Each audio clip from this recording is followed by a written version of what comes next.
Hello students, welcome to lecture 4 of hydrogen and its compounds. And our topic is hydride. Next topic, hydrides. Under certain conditions, dihydrogen combines with almost all the elements except noble gases to form binary compounds. Binary compounds. And these binary compounds called hydrides. So these hydrides are denoted by EHX or EMHN. For EHX example, magnesium hydride MgH2. So here X is equal to 2. So magnesium hydride. And let me take example for EMHN. B2H6 diborane. So here M is equal to 2 and N is equal to 6. So B2H6. So these are the hydrides. The hydrides are denoted by EHX or EMHN. And that hydrides are classified into 3 types. Number 1, ionic or saline or salt-like hydrides. Number 2, covalent or molecular hydrides. And they are also called stoichiometric hydrides. And number 3, metallic or non-stoichiometric hydrides. Let us discuss about the first one, ionic or saline or salt-like hydrides. So the first one, hydrides, ionic or saline or salt-like hydrides. A hydride formed by ionic bond. Ionic bond between hydrogen and element is called ionic hydride. So there is a ionic bond between the hydrogen and other element. So in this type of hydrides, hydrogen combine with S block elements. S block means first group or second group elements to form ionic hydrides. And however, that hydrogen can form covalent compounds with lighter metals. Example, lithium hydride, beryllium hydride and magnesium hydride. The ionic hydrides are crystalline solids and non-volatile and non-conducting.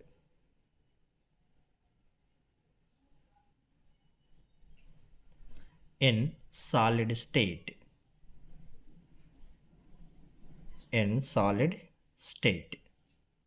So in solid state, that ionic hydrides are crystalline and non-volatile and non-conducting. Non-volatile means they cannot evaporate. Non-conducting means they cannot conduct the electricity. But in molten state, means in liquid state, they can conduct the electricity and liberate the H2 gas at anode. Let me take one example. Lithium hydride. That lithium hydride in molten state, it dissociate into lithium ion Li plus H minus. So let me take 2 moles of lithium hydride.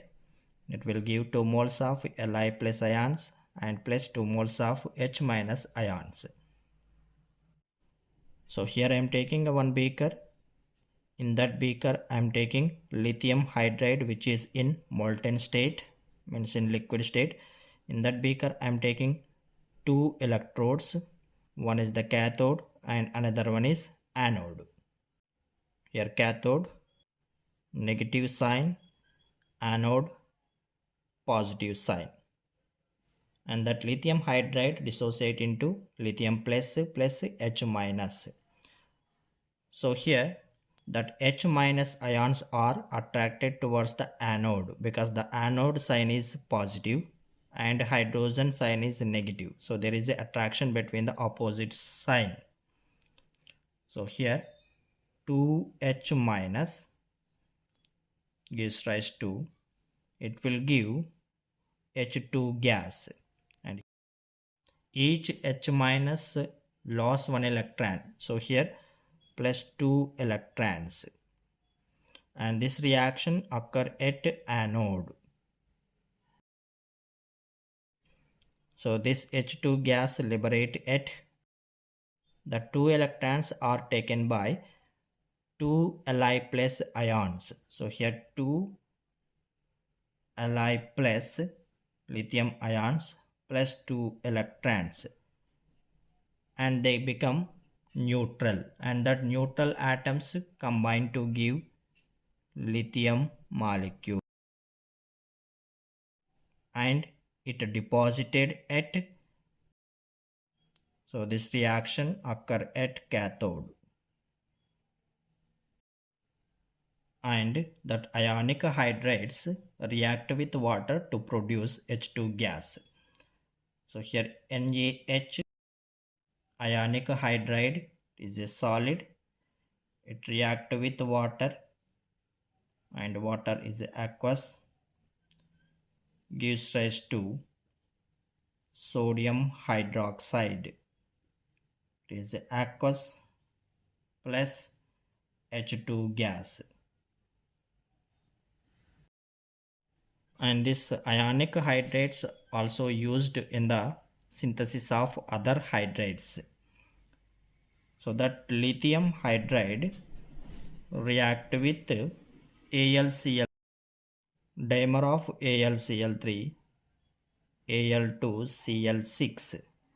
So it is a dimer of AlCl3, 2 moles of AlCl3, Al2Cl6, it is a dimer of AlCl3. So that lithium hydride react with Al2, then it will give lithium aluminum hydride. So it is a other type of hydride, and plus lithium chloride. So here 6 chlorines, let me take here 6, and here 2 aluminums, so let me take here 2. Next lithiums, here 6 and here 2, 8. So let me take here 8. So then it is a balanced equation. So that lithium hydride useful to prepare other hydride, lithium aluminum hydride. And next example, that lithium hydride react with B2H6 diborane and gives rise to lithium borohydride, LiBH4. So here 2 borons, let me take here 2, and lithium becomes 2, and here also we have to take 2. Now the hydrogen 6 plus 2, 8, so 4 into 2, 8. So now it is a balanced equation. So that ionic hydrides also used in the synthesis of other hydrides. So here it is a lithium aluminum hydride, and here it is a lithium boron. So this is about ionic or saline or salt-like hydrides. Next, second one, covalent or molecular hydrides.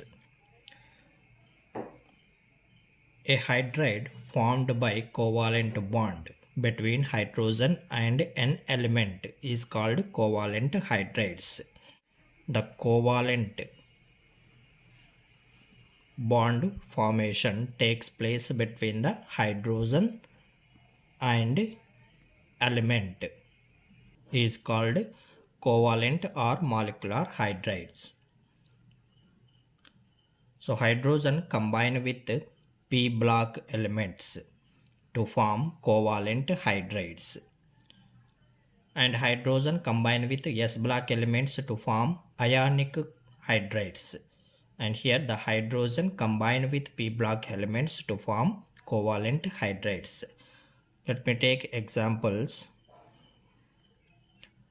CH4, NH3, H2O. The center atom carbon and hydrogens are surrounding atoms, and here center atom nitrogen and surrounding atoms hydrogens.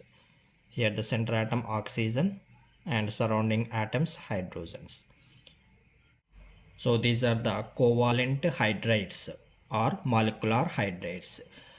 Here the covalent bond takes place between the hydrogens and element, hydrogen and other element, hydrogen and other element, and they are volatile compounds. Volatile compounds, they can evaporate easily, and they are classified into three types.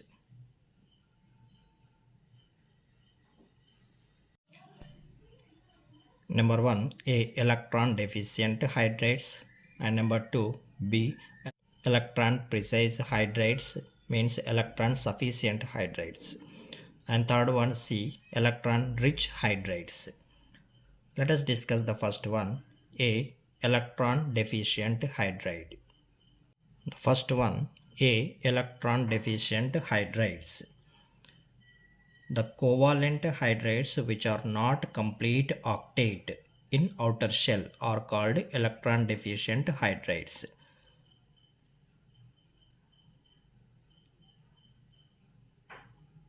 So octet not complete.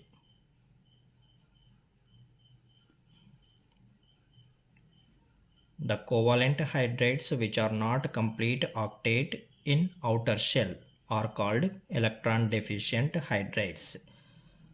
So the 13th group elements can form electron deficient hydrides, and they require electrons to complete octet, and they act as Lewis acids. They act as Lewis acids because they can accept the electrons, electron acceptors.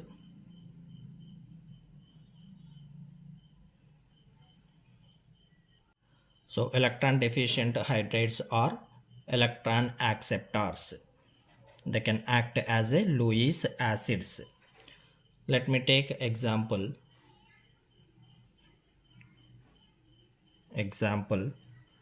BH3. So 13th group elements can form electron deficient hydrides. From 13th group I am taking boron, and these are the hydrogens. So it is a borane hydride. Borane hydride.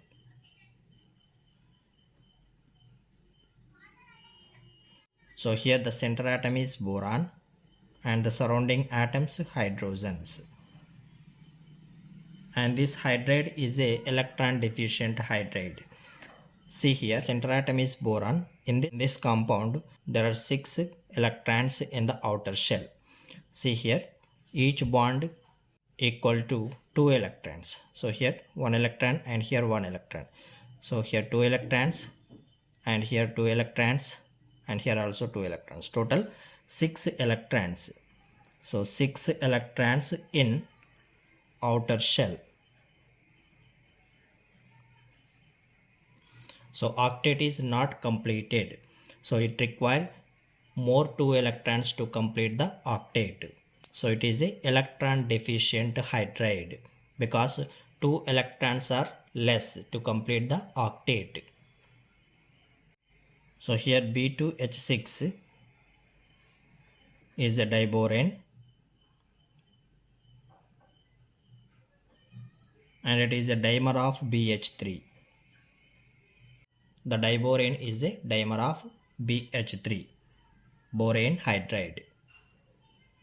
And next second one, B, electron precise hydrides, means electron sufficient hydrides.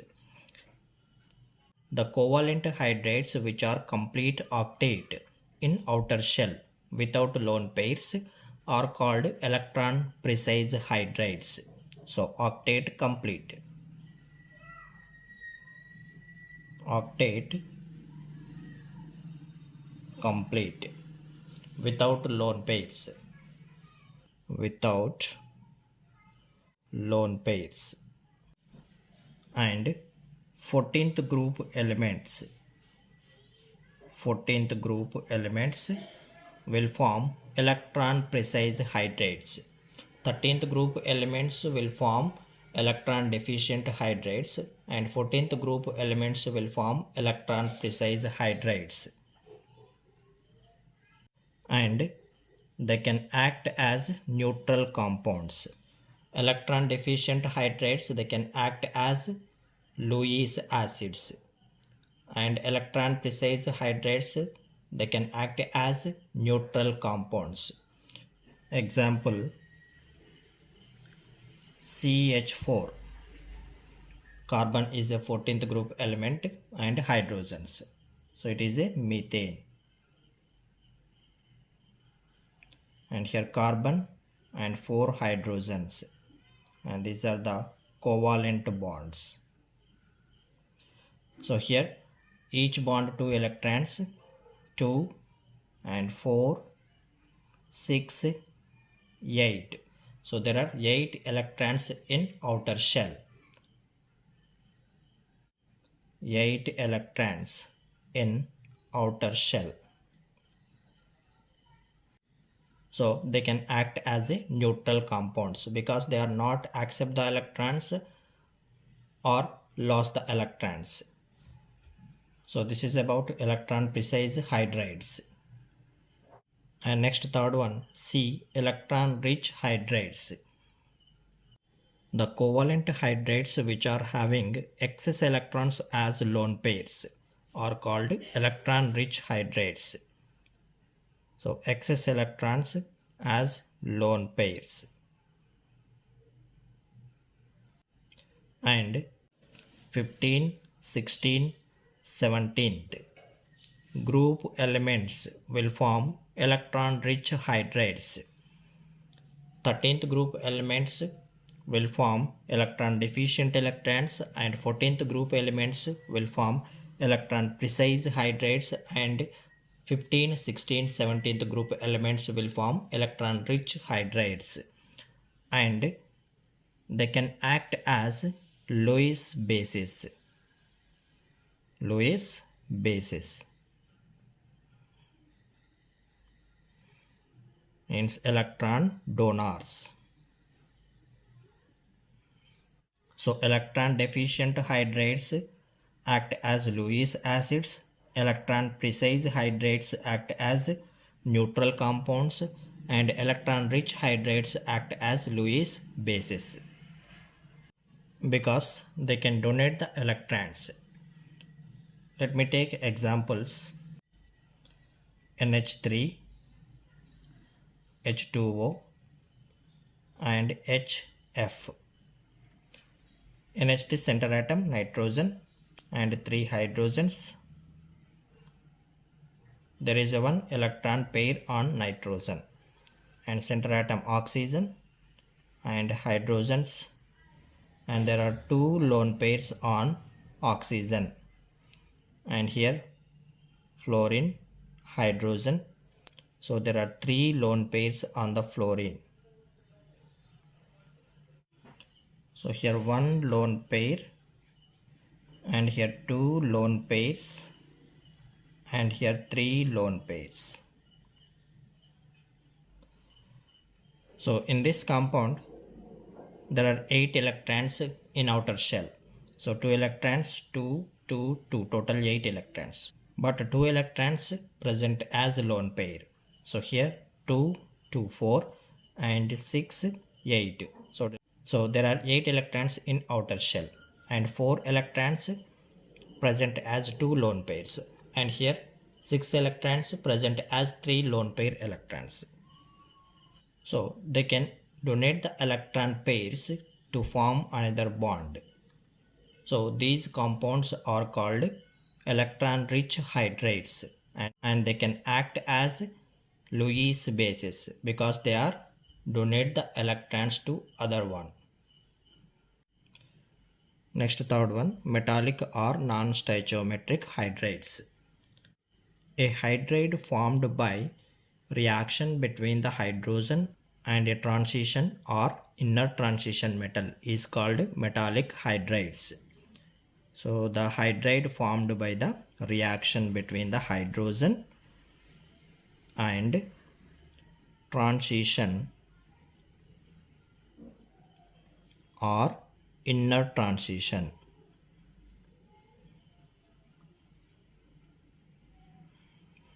Means D block or F block elements. Transition or inner transition metal is called metallic hydrides. And hydrogen combined with D block and F block elements to form metallic hydrides. S block elements can form ionic hydrides and P block elements can form covalent hydrides or molecular hydrides, and D block and F block elements can form metallic or non-stoichiometric hydrides. So here that sixth group elements except chromium, all that sixth group elements, seventh group, eighth group and ninth group elements do not form hydrides is known as hydrides gap. Hydrides gap, because these group elements cannot form the hydrides. So the gap is formed between the groups. So that's why it is called hydrides gap. Let me explain. So here this is the periodic table. First group, second group. So there are total 18 groups. Third to 12th group and 13th to 0 group or 13th to 18th group. So this is the periodic table. So in this periodic table, these are the D block elements. The chromium can form the hydride, but the remaining elements in the sixth group cannot form the hydrides. Remaining elements. And seventh group, eighth group, ninth group. So all these elements cannot form the hydrides. So that's why it is called hydrides gap. Hydrides gap.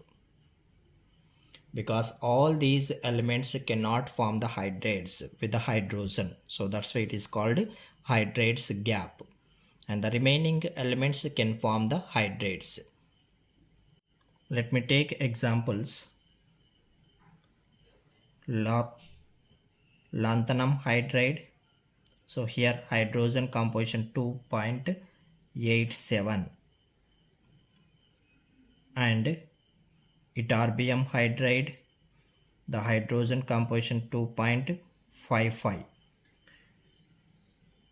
and titanium hydride, the hydrogen composition 1.52, 1.8 and zirconium hydride composition 1.32, 1.75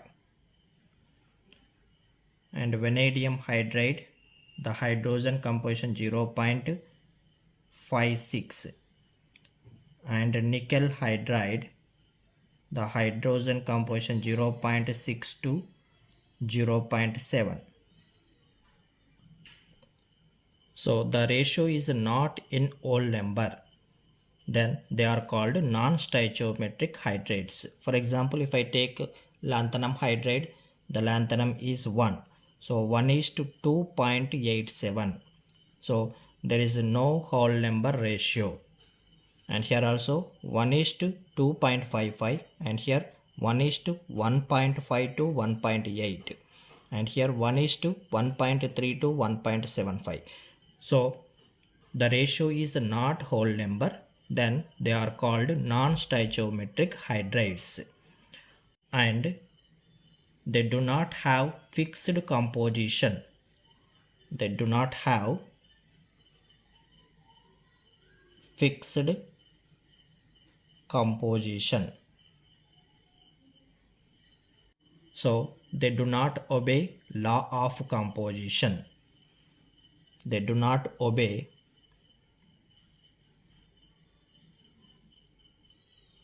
law of composition.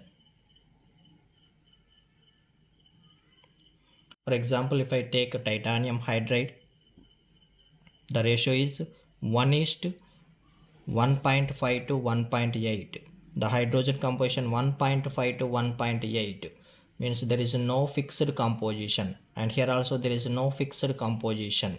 So that's why they do not obey the law of composition. And hydrogen size is very small, so it can occupy the interstitial metal lattice. Interstitial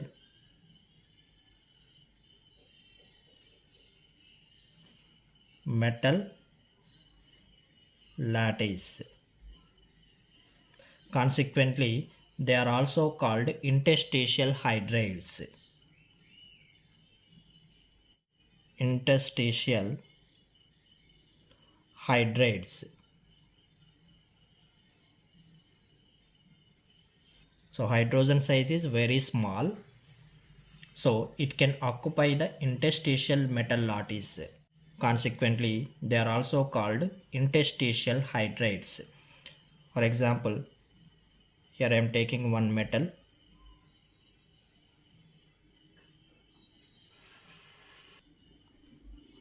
Here I am taking one metal. Here I am taking metal hydride. So there are metals, and between that metals,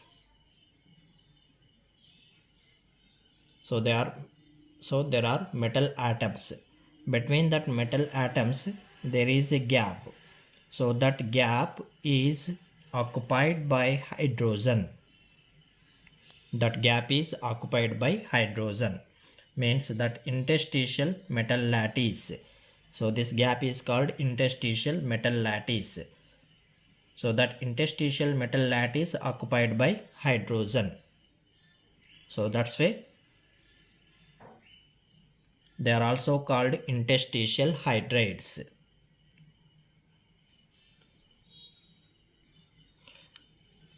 So let me take one metal hydride here.